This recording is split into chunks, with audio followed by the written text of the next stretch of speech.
King maker Vijay.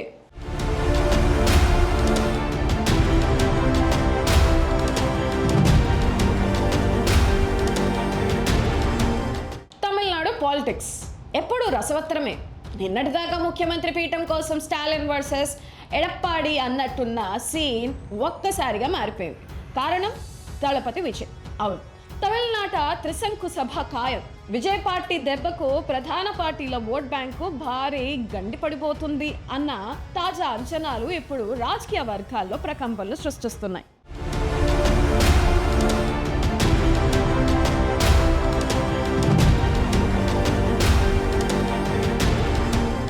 ఎన్నికల తేదీ దగ్గర పడుతున్న కొద్దీ తమిళనాట రాజకీయ సమీకరణాలు క్షణక్షణం మారిపోతున్నాయి.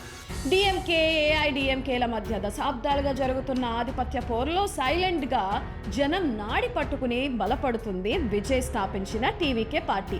మొన్నటి వరకు వచ్చిన సర్వేలన్నీ మళ్ళీ డిఎంకేదే అధికారం ఉన్నాయి.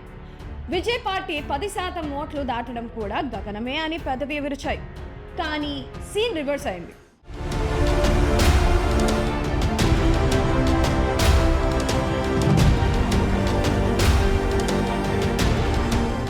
డిఎంకేపై వ్యతిరేకత ఉన్న వాళ్ళు, ఏఐడిఎంకే నాయకత్వంపై అసంతృప్తిగా ఉన్న వాళ్ళందరికీ ఇప్పుడు ఒకే ఒక్క ఆల్టర్నేటివ్ కనిపిస్తుంది. అదే దళపతి విజయ్. ప్రముఖ సినీ విమర్శకుడు, రాజకీయ విశ్లేషకుడు అక్షయ్ చెబుతున్న తాజా లెక్కలు వింటే మైండ్ బ్లాక్ అవ్వాల్సిందే.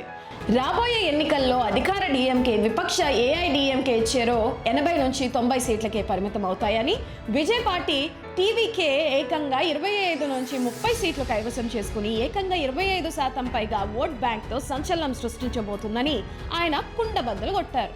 అంటే ఏ పార్టీకి స్పష్టమైన మెజార్టీ రాదు, అధికారం చేతిలోనే ఉందని సంబరపడుతున్న డిఎంకే పరిస్థితి ఇప్పుడు అంగుట్లో అన్ని ఉన్నా అల్లుడి నోట్లో శని అన్నట్లు తయారైంది. తమిళనాట రాబోయేది హంగ్ అసెంబ్లీ. ఒకవేళ ఇదే జరిగితే సీఎం కుర్చీ ఎక్కాలంటే అది స్టాలిన్ అయినా పళనిస్వామి అయినా సరే దళపతి విజయ్ దయ కోసం ఎదురు చూడాల్సిందే.